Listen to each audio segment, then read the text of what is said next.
છે કે પીએસઆઈના ભરતીના નિયમો રાજ્ય સરકારની મંજૂરી મળી ગઈ છે. હવે ગણતરીના દિવસોમાં જ આવી શકે છે પોલીસમેન અને પીએસઆઈની ભરતીની જાહેરાત. તો થોડાક જ દિવસની અંદર તમને પીએસઆઈના પણ નવા રિક્રુટમેન્ટ રૂલ્સ જે છે એ જોવા મળશે.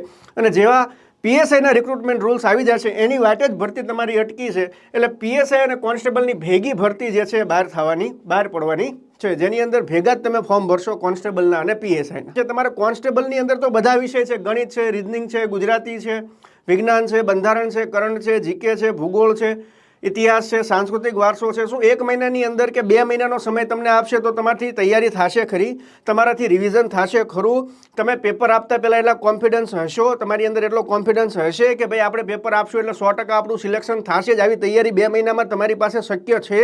તો તમે તૈયારી ન કરો તો આ વસ્તુ વેલિડ છે. બાકી જો તમે અત્યારે તૈયારી નથી કરતા કોન્સ્ટેબલ કે પીએસઆઈની એવી વાઇટ જોઈને બેઠા છો, ફોર્મ ભરાય ને એની પછી તૈયારી કરીએ, તો ફોર્મ ભરાયા પછી સરકાર બહુ જાજો સમય આપતી નથી. અને તમારી પછી જે છે એ 2 મહિનાની અંદર પછી કહટાવું એની કરતાં અત્યારે તૈયારી ચાલુ કરી દેવી તમારા માટે હિતાવહ